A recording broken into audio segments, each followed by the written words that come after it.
Hello, everyone. Thank you for joining us today for the Creating Welcoming Inclusive Spaces webinar.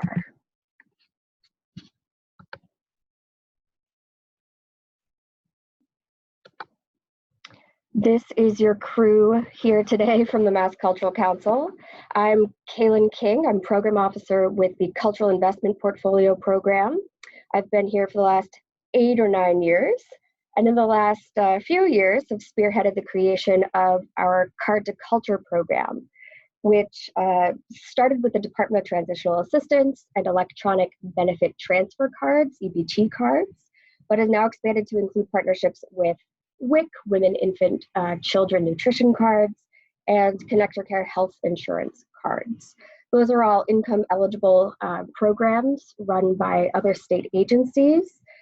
And we recruit organizations to provide free or steeply discounted admissions, and our partner agencies promote the discounts to their constituents.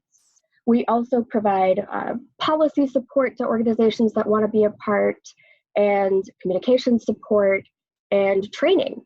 So that's a big part of what we're doing here today. And access to cultural experiences is a key component of not only the Card to Culture program, but all of our initiatives. So we know there might be a couple of people on the webinar today that are not a part of the Card to Culture program. You can sign up anytime on our website, www.massculturalcouncil.org.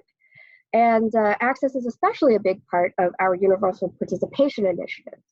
So I'm joined here today by my colleague, Charles Baldwin. Good morning. Charles is Program Officer for UP Designation and the Innovation and Learning Network. And we're also joined by our primary workshop webinar lead, Sandra Bonici, who is an experienced workshop leader and consultant, independent DAEI consultant for museums, libraries, other nonprofit organizations, working on things like strategic planning and organizational change around diversity and inclusion, breaking down barriers to participation for under-resourced and underrepresented audiences, some work in team workforce development and special needs inclusion. It focuses on community engagement, facilitation, project management, and Sandra is a Facing Change Senior Diversity Fellow for the American Alliance of Museums and new to Massachusetts. So welcome, thank you for joining. Thank you so much. It's an honor and a pleasure to be here today.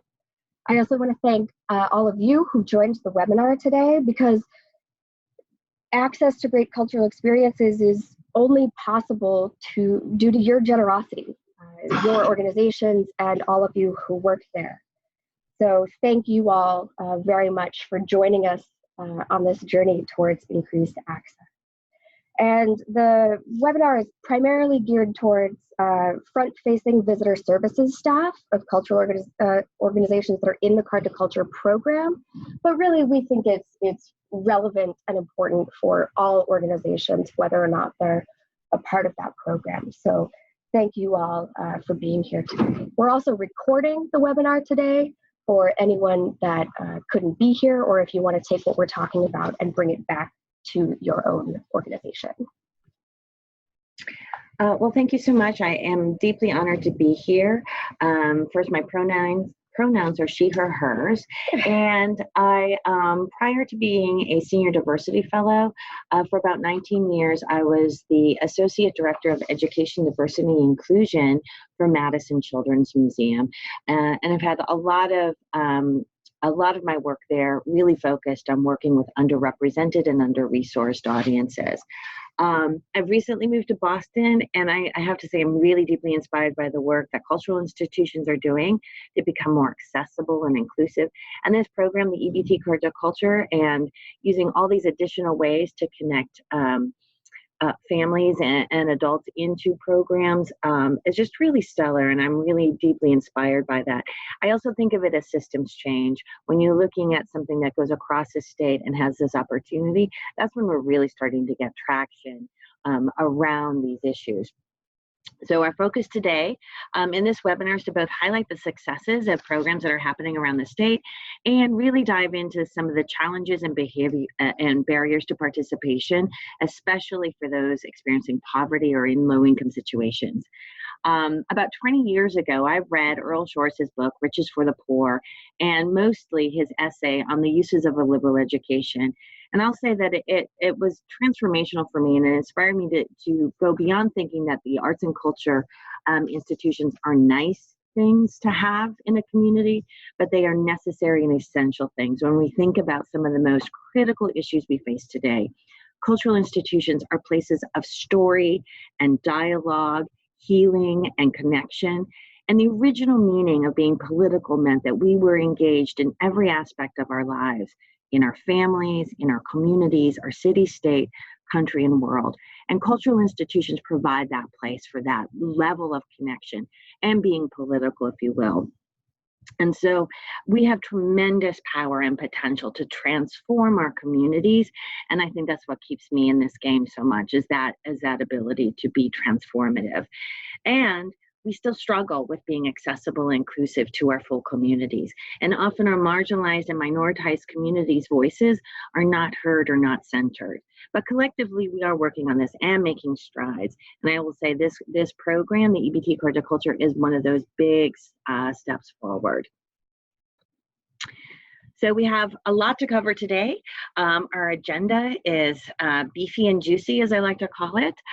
So it's going to go fast so that we can get through all the things that we want to think about, some definitions, really focusing on poverty shaming, looking at some demographics for the state of Massachusetts, diving into barriers to participation and some tactical strategies to mitigate them, and just focusing on ongoing personal work, and then hopefully time for questions in the end.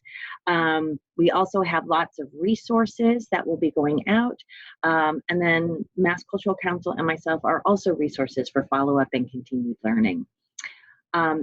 The slide deck, a copy of the slide deck will be shared after the webinar as well. There's a lot of text and there's a lot of things that you really might want to take back and go over with other people at your organization.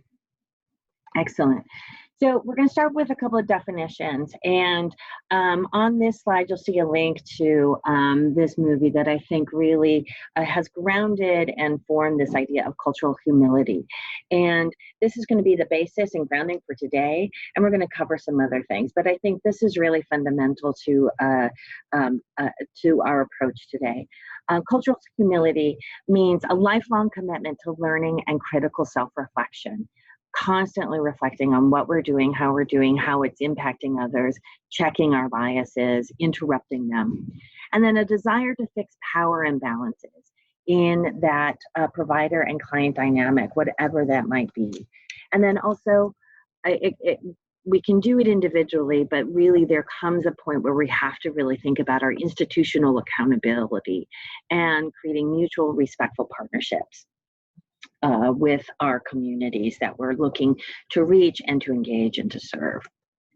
Our next slide focuses on some additional definitions. Unconscious bias, we'll be talking about that, prejudice, and then I like to always remind us, even if we might already know, that prejudice plus power equals an ism. So racism, sexism, homophobia, classism, all of those come with an unfair or reasonable formed opinion and power. If we are from a dominant culture, that power then creates that ism. So, and then there are tremendous definitions around access, diversity, equity, and inclusion. And the Facing Change report from the American Alliance of Museums, you can click on this link here, and it'll be also in our resource page that will go out after the webinar, really kind of focuses on 5 insights. And one of those insights is really to not haggle definitions. But this is a really great document. It's free to download and use, and it does have really good working definitions around diversity, equity, access, and inclusion. I think the main thing to think about is to not haggle about those definitions, but to work and co-create an understanding with your community and work from there. So one of the definitions that I like to use, and that was co-created with a community, is what I like to call the big ideas. And so for me, this really grounds it into what it might feel like, not just what it sounds like or what we think these things mean. So access means I know where the front door is and I can get to it and through it. Diversity means I see myself reflected and respected in the organization. And equity means that there are systems in place that help me succeed despite historic exclusions and oppression. And inclusion, which I think is our highest goal, means I have meaningful voice in the organization. So that's a co-created understanding that I worked with in Madison. I hope it resonates for all of you as well. Poverty shaming. Here's the one that I think will be really relevant to our discussion today.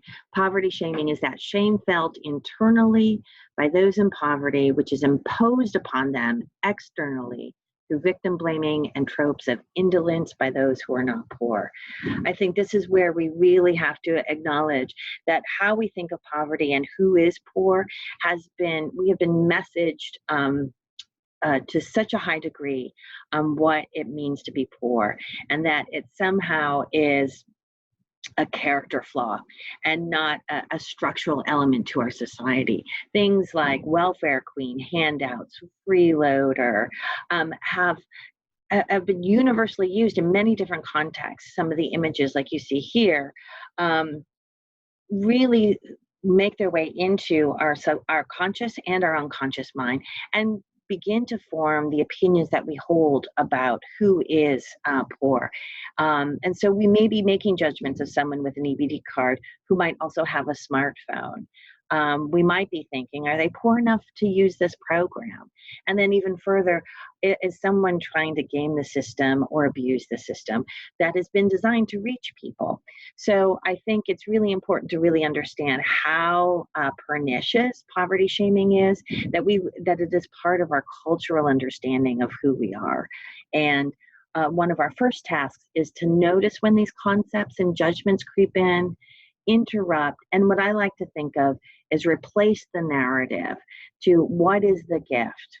Each of us are complex personal identities, and we aren't only one thing, and rarely do we define ourselves by our deficits. So if we're really serious about creating belonging and inclusion, then we must understand that belonging is being able to be our whole authentic selves. Often we mistake it with fitting in, which requires us to hide or diminish some aspect of ourselves.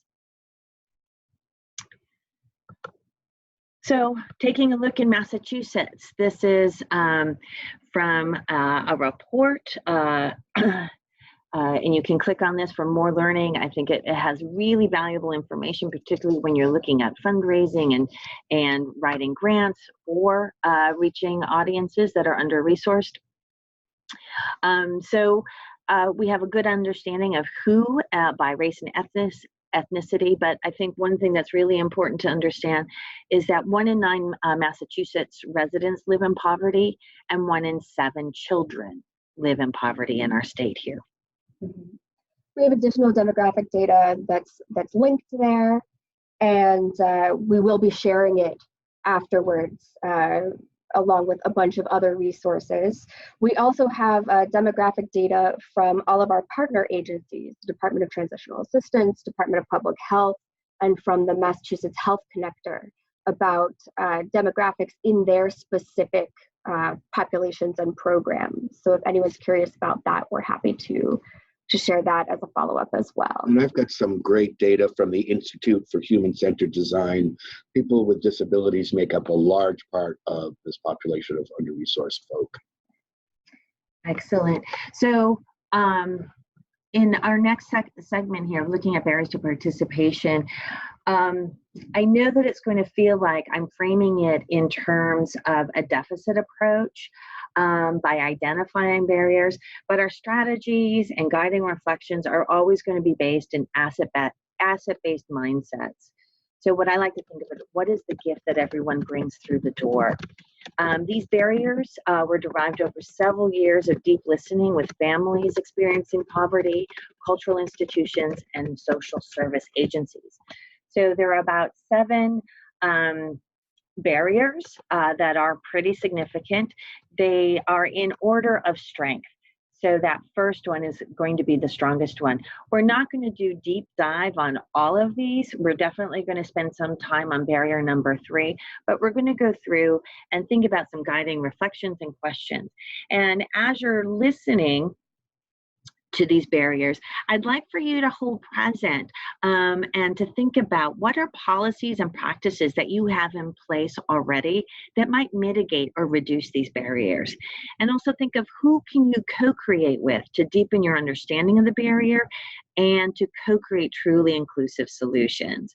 So by building on strengths, we stay motivated and we optimize really finite resources. This is a lot of lift for nonprofits to do. We have good intentions, but often not enough resources to do all of this. So by working with what we are already doing that is successful and working, we can leverage even more. So looking at our first barrier, not seeing yourself, your family, or your values reflected in the staff, the activities, or the values of the organization. By far, this is the strongest and most persistent barrier. It's one that our field has been putting effort and energy into and continues to grapple with. It's not enough to say that we will diversify our staff. We must be willing to transform the culture of our institutions into inclusive places to work, to visit, to champion. In the end, all of us resource with our time and our energy the things that we value. So if someone does not see themselves, it's hard for them to give of their time and energy to come to our spaces. So some guiding questions and reflections to hold present in this. This is a big topic and it will not be solved overnight by any means or in this 1-hour webinar. But whose voices are we and experiences are we centering? Who are we leaving out? Who is harmed by our policies and practices and who is helped? How are programs reflecting our community's depth and richness beyond food, flags, and festivals? How are we listening to and engaging with our community? Can we go deeper? And how are we incorporating the values and voices of our community into our exhibits, our programs, our policies, and practices?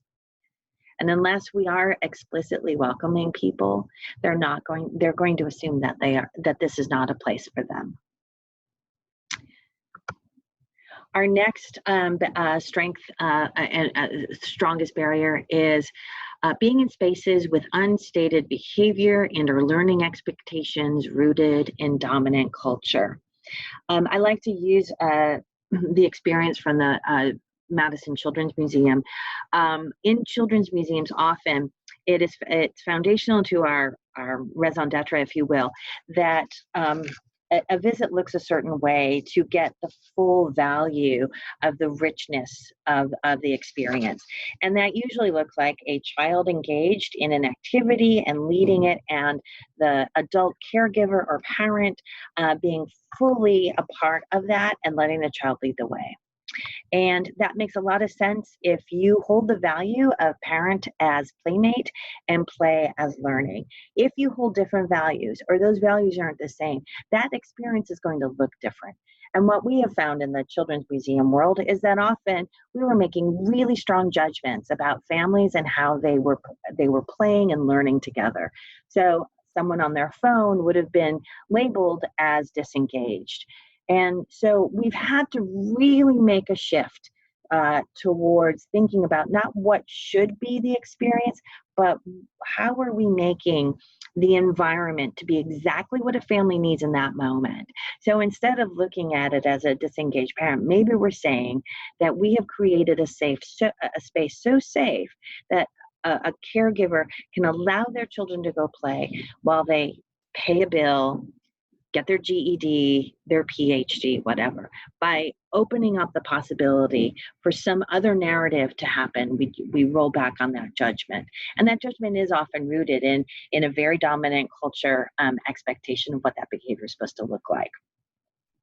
So as you can see, we all are cultural beings, and often the unspoken rules of and expectations are all below the waterline. And so the things that will trip us up the most are going to be in these different understandings and rules about engagement, about power dynamics, about what to wear, even. So keeping in mind that, you know, all of us, including our institutions, really kind of have this iceberg approach to what our culture is all about.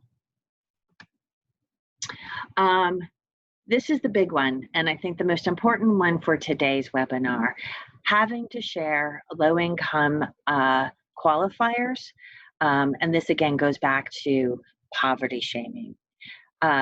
Our field has been making really great strides. This program is an example of that in making our institutions affordable. And most initiatives are income-based or tied to some sort of form of public assistance.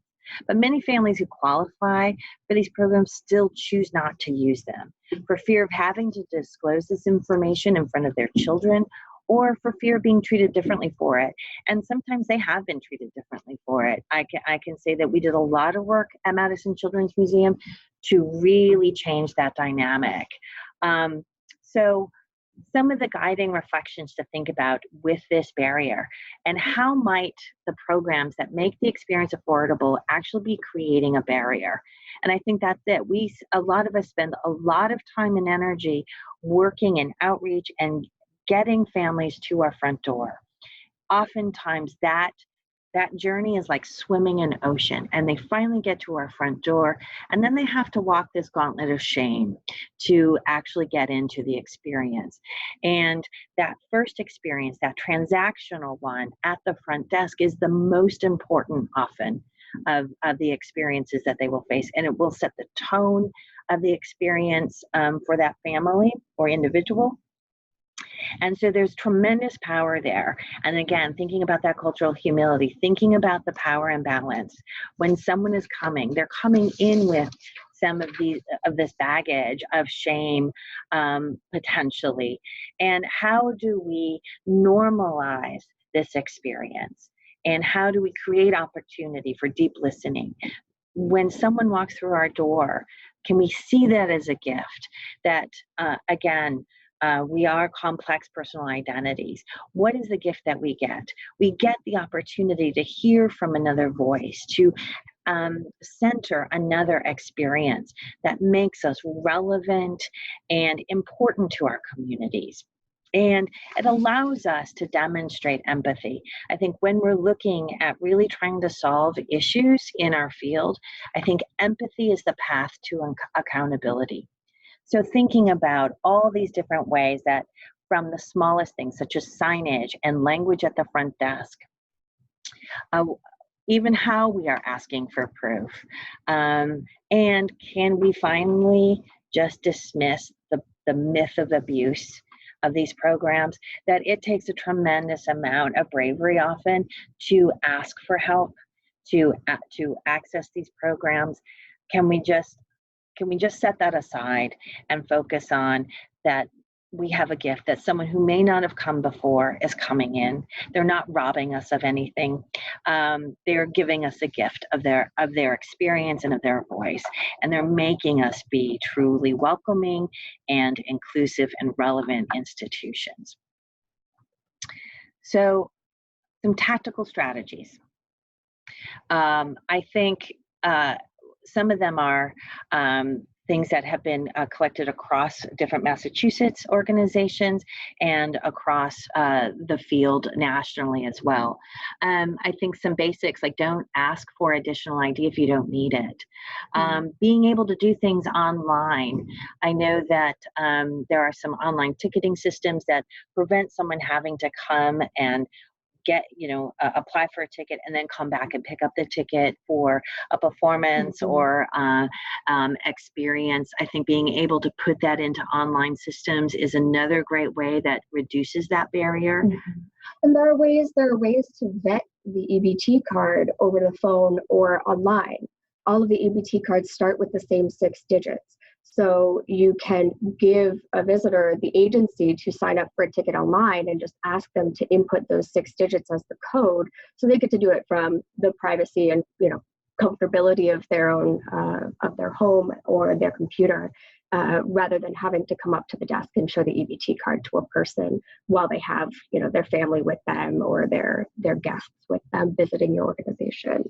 And I really like this next bullet point as a method for eliminating that endless ticketing and the idea of creating memberships so that you don't have to endlessly purchase tickets. And now you're flashing your card and you've got a deeper level of engagement through membership.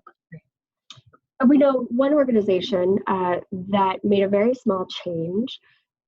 Instead of just keeping membership forms up at their front admissions desk, they just moved it to another table back in their lobby, and they put a little checkbox on the membership sign-up form that said, I qualify for membership because I have an EBT card.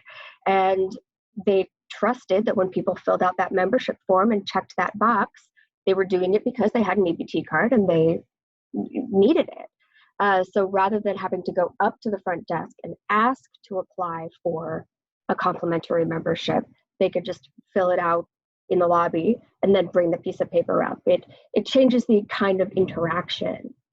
I would say that at Madison Children's Museum several years ago, we removed the documentation requirement on memberships. We always had a system in place where we had free nights once a month.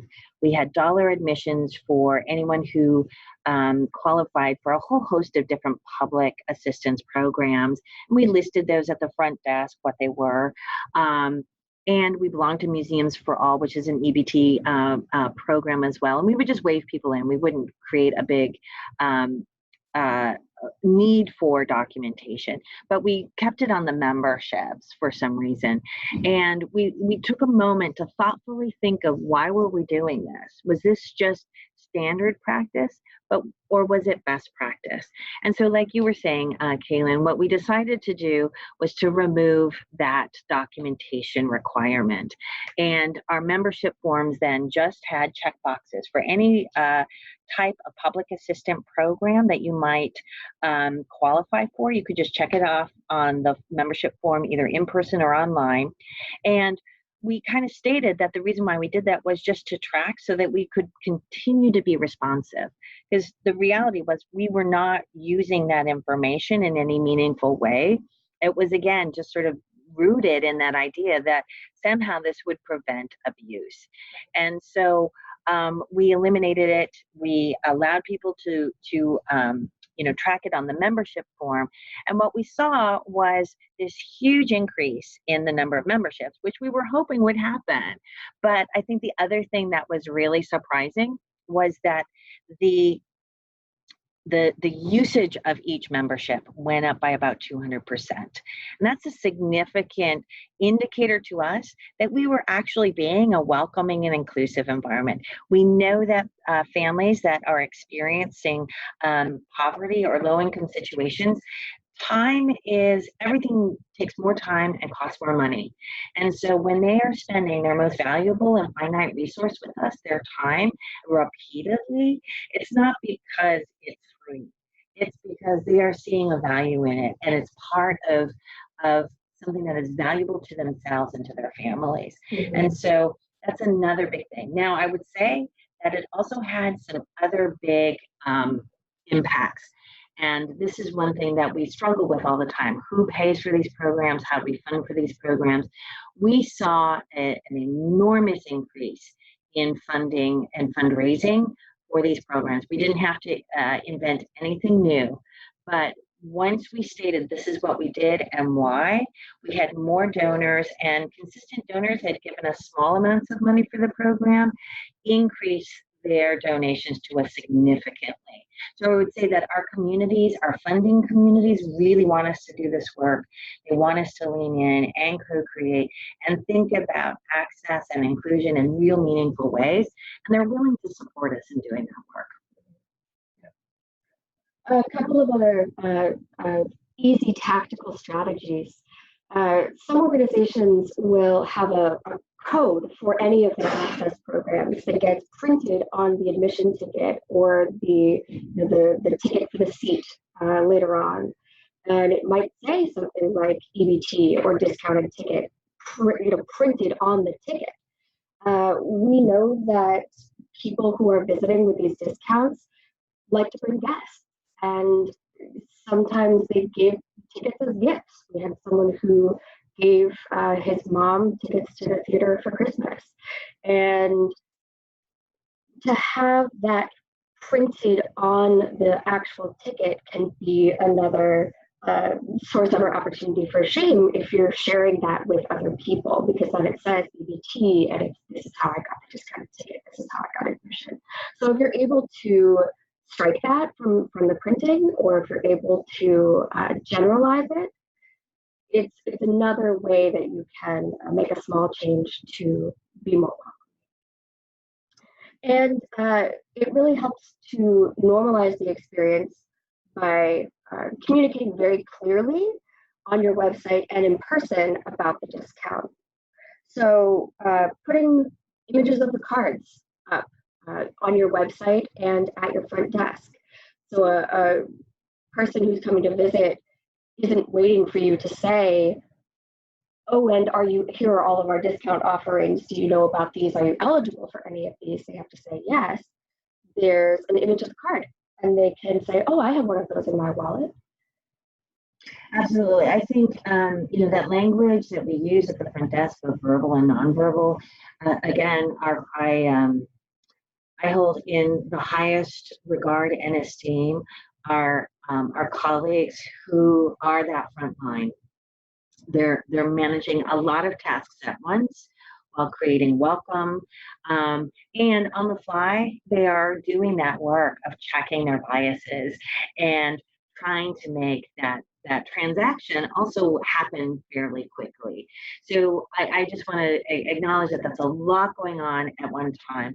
I think the way we support our frontline staff is through these really good conversations and thinking through and being reflective, not in the moment, but afterwards. How did this work? What is good language to use? What is everyone else doing? And I think this is another opportunity to think of, it may not be such a tactical strategy, but as a community of practice, everyone who's engaging in the EBT card culture, all of you have amazing experiences and successful strategies.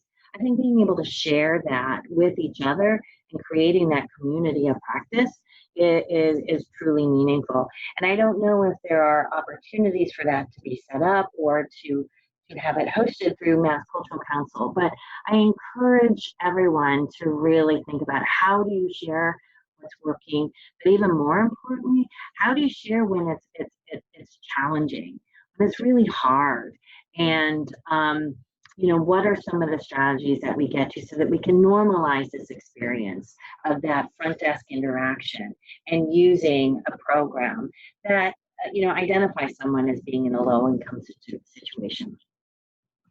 And I think just to stress that one little bit further, so often our front desk folk might be new to the job, emerging personnel, and so this idea of a tactic continually training and educating this crew, whether that's done institutionally or by the sector. This is one of the emerging components of the council's DEI strategies to keep that crew up to date and knowledgeable.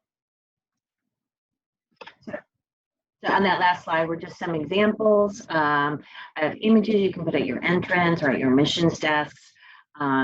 Again, just some visual reminders. These next 3 barriers we're going to go through again sort of quickly so we have time. And they all these barriers kind of work in concert, right? Like we understand that there's intersectionality to who might be living in poverty or in low-income situations, but the barriers are also sort of intersectional and interwoven. So this next one, not speaking the primary language used by the organization. Having to navigate interactions as a limited English speaker or an American Sign Language user narrows the amount of places individuals and families will go. Often, they will choose places that have significant staffing, visitation, and engagement in their native languages instead. That's very similar to barrier number one, not seeing yourself. So some guiding questions and reflections for this. What strategies, policies, and procedures are in place in your institution? Sorry that it's a museum, but it's for all cultural institutions that address multilingual communication, such as staff and volunteer expertise, multilingual signage. I would also say visual signage versus text. As someone who has spent a lot of time in children's museums, I now struggle in spaces that have a lot of text for me to read. I was just noticing that on my recent visit to the MFA. It's like, wow, this is a lot of reading. I'm exhausted and my glasses are not strong enough. So, we all can experience this. And, how are we with our interpretations and our translations for print and online materials? And I would say, again, each of these barriers offers an opportunity for us to seek out assessment and community to co-create with. And this is again where just having an image of the cards that you're accepting or some other sort of visual indicator really can be a good strategy. And also know that we have copies of the program flyer in English and in Spanish. And the Department of Transitional Assistance website is translated into 12 languages. So there is a language in multiple languages going out to communities about these opportunities. And again, I think using channels that we already have, such as our volunteer corps, other places, are incredible opportunities for us to really think, who are we engaging with as volunteers that can help with some of these barriers, particularly language and cultural barriers. Another barrier, number 5, is not having our physical or cognitive needs met. The wide array of different physical and cognitive abilities offers an opportunity, again, to work with agencies to assess the needs of the community and adapt exhibits and experiences within our organization to meet them. And I know that we probably all really understand this, but ADA compliance is not full inclusion or accessibility. And how we co-create with our communities and work and listen to folks with differing physical and cognitive needs really makes us accessible for everybody. I like thinking it in the lens of design thinking.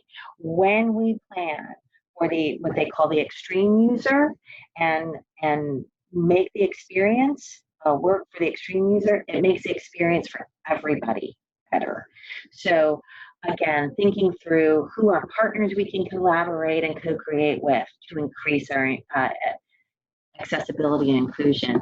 In Madison, we work very closely with the City and County Office of Civil Rights and the Disability Rights Coordinator to provide training and support and advice on exhibit and program design.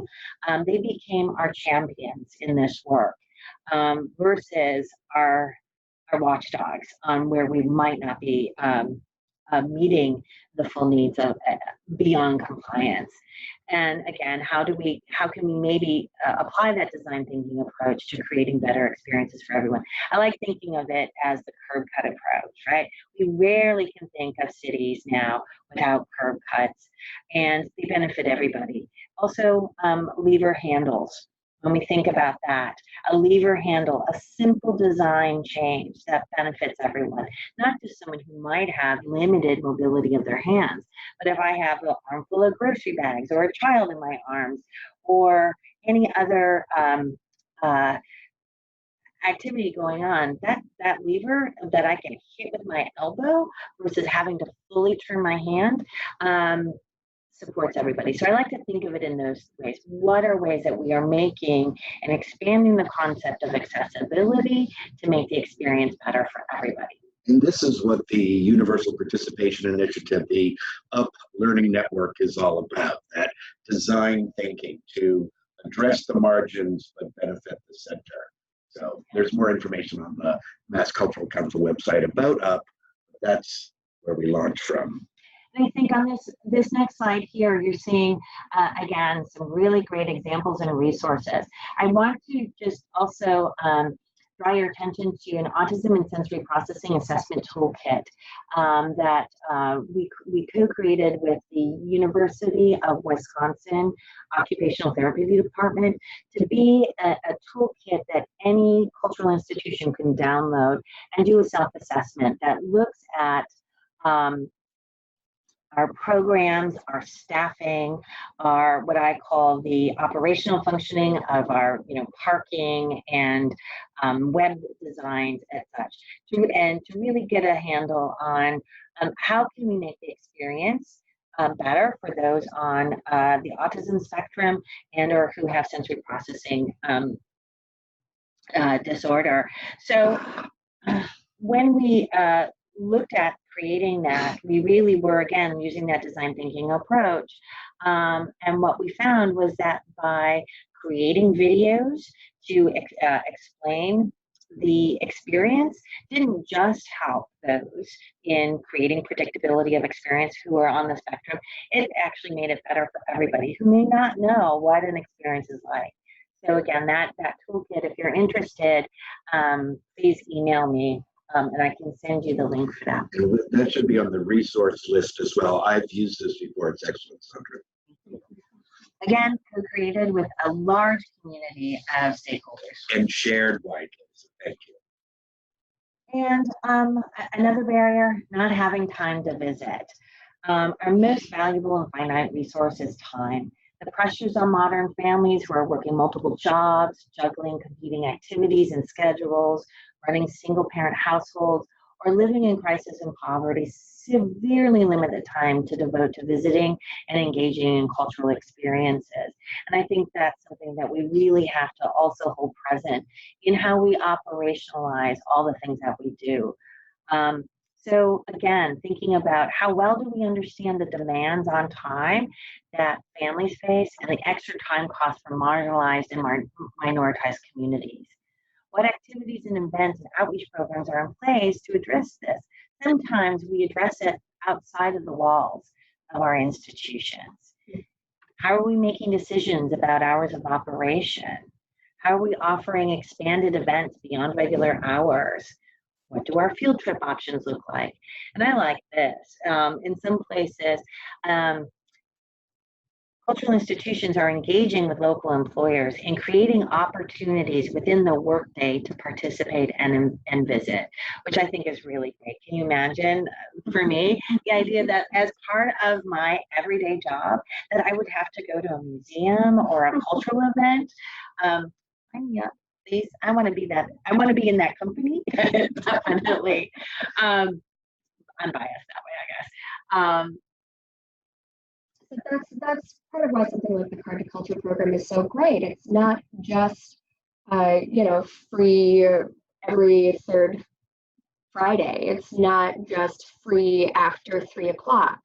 It really gives the visitor agency to visit when it makes sense in their schedule. Well, and I think time is so important.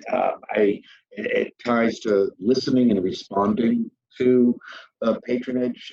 Prior to coming here, I was at Wheelock Family Theater for many years, and we would have Friday evening shows that were low attended. And so we listened to the audience, and of course our families were like, well, it's so hard to get to Friday. Just get through the school day, get through the work week. We got to do dinner, and then we got to do this. So what we started doing was offering dinner before the show. So not only were we responding to the patrons and we were saying, okay, we're going to have dinner, we created a partnership with Sodexo that was on campus so that we got a discount for the meal. And so it became a full experience. And I think that ties to probably our next slide, but that idea of not only listening, so that time is important, but thinking of our sites not as static, but as dynamic. That you get there and you leave there, but it's all part of the experience.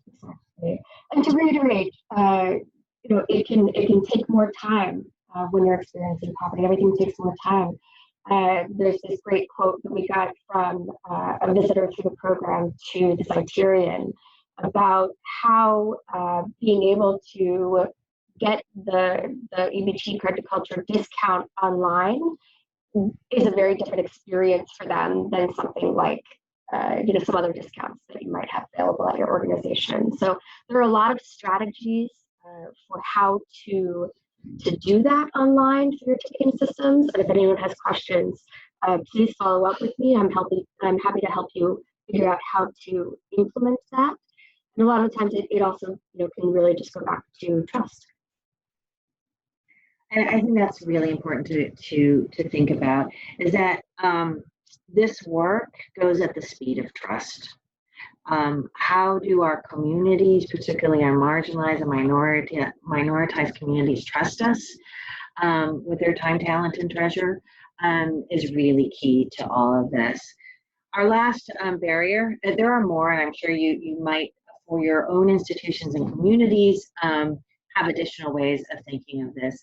But again, just trying to keep to that marketing technique of not more than 7 things. But lastly, not being able to afford the cost of visiting and transportation. These are sort of interwoven barriers. The price of a visit through this program, we can reduce that price, but there are additional costs for food, parking, transportation. And so really asking ourselves, how are people getting to our institutions? Is mass transit an option in your community? Is it convenient? It's one thing to say, yes, it is an option. But if it takes an hour and a half one way to get to where you're going, I think it then isn't really convenient. And how is the issue compounded for those without cars in areas where it's considered essential to have one? And do we allow visitors to bring their own food? This has a lot of complexity to it, because we're seeing more and more families, and particularly children, with significant food allergies. And so being able to control what they're eating and how they're eating, it has become really important. I've heard back from lots of families on this front. But also, if we're starting an event in the evening and there's that time and we're not providing an option somehow for food, I think it makes it really, like you were saying, Charles, it makes it really challenging to think that this is a relevant thing that I can partake in, because it's not attending to the, maybe as a parent or a caregiver, or even as myself, trust me, you do not want hangry you don't want me hangry in your institution. I lose my patience really quickly. And then also thinking about things, how far away is the closest parking? Again, I'm using a lot of reference from my time in children's museums about, like having to schlep through a parking ramp that doesn't have an elevator or is far away when you're toting children and toddlers just makes that moment you walk through the door not exactly the happiest thing. So really thinking about, when does that visit start? Oftentimes our visits don't start at the door. They may be starting 24 hours before. Thinking about, how do I get there? How will I get all the things I need attended to? Where will I park? What will I wear? All of these things. And thinking about, particularly through the lens for people with limited mobility and families with little ones. Mm-hmm. Is your institution accessible by bike? Are there bike racks there? Is that something that you can put on your visit page? And I think a lot of organizations will do, I know we did this a lot, thinking about point-to-point transportation when we were co-creating and collaborating with social service agencies, so that families could maybe get to, say, Centro Hispano or a local community center, because they were usually embedded in communities, and then we created the transportation between the center and the museum. Those are additional things, and again, they do cost. Buses cost money, but oftentimes putting these thoughts and concepts together within a grant proposal can often get us there with the funding that we need. Sometimes for the patron, it's just giving them all of the information to eliminate some of that anxiety or fear of what do I wear and how do I get there? You know, so much about we're on these bus lines, we're this far away from the train stop. There's a parking lot here that costs this much, so that everything is tended to. Again, tying to that idea of our space is a dynamic place that we get to and we leave from. And if you own your own parking, can you waive fees for the same population, parking costs? Also, 2 notes on food services. So if you do have substantial food services on site, you can get set up to receive SNAP benefits, which are administered through the EBT card.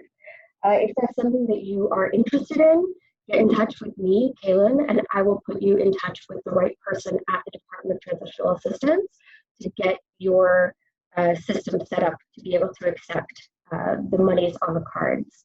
The money on the cards cannot be used and should not ever be used for admission to your organization.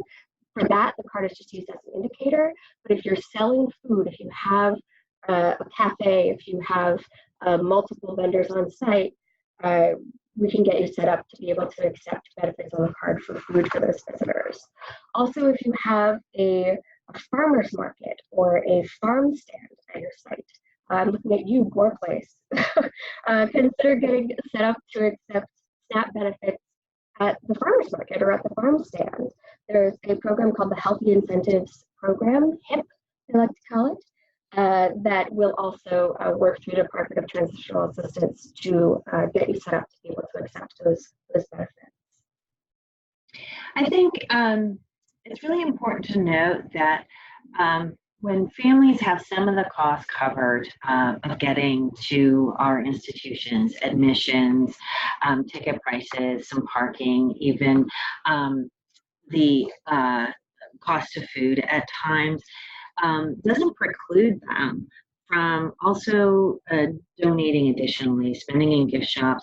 One thing that we did on our membership forms, an annual membership for a family started at $15, but we gave families the opportunity to pay more on a sliding scale if they wanted.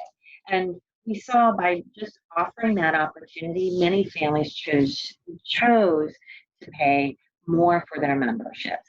So again, it's not defining someone by their low income situation, but really seeing the whole being as relevant and important to our institutions. A recent story from the Worcester Art Museum. Thank you all who keep track of these stories and report them all to us, because this is how we learn and we can share that back out. There was a mother and 2 children visiting the Worcester Art Museum that came through one of these card to culture discounts. And on their way out, the mother stopped by the donation box and dropped a few dollars in and was talking to her children about how important it is to be able to pay for art and to pay for cultural experiences. Exactly. Well, we want to leave time for some questions. Again, a 1-hour webinar isn't going to change everything, but I hope it gets us thinking about what are all the tactical strategies, small steps we can take, the big questions and reflections that we can hold. And I find that remembering not about me without me, and how do we engage, welcome, and co-create with our communities is really at the center of all of our strategies. We get a great gift when someone walks through the door with an experience that might be outside of a dominant culture experience. They give us that opportunity to lean in and to learn and to stay relevant. And this touches upon many programs that the Mass Cultural Council has, not only the UP Initiative, the EBT Card to Culture, the Emerging Culture RX program, which really talks about the health of our persons and our communities. This is really important to the council as we're moving forward over the next couple of years and really thinking about the different ways to engage and, as you say, co-create, which I think is super important. So we're going to take a couple of minutes to answer some questions. If you all have them, please type them into the question and answer feature and or the chat. through Zoom. One of the questions that we received already is it okay if the discounted price is printed on the ticket, even if the words EBT or discounted ticket are not? And yeah, absolutely. Absolutely. Again, I think I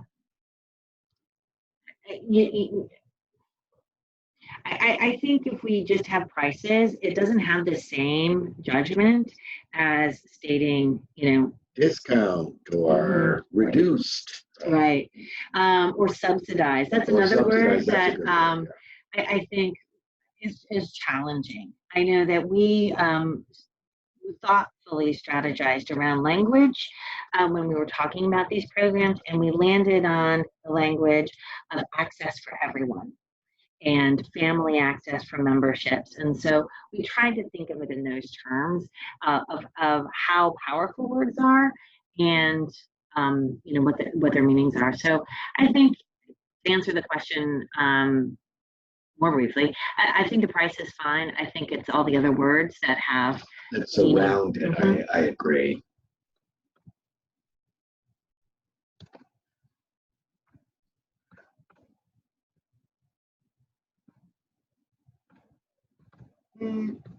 So while you're looking at questions, you have?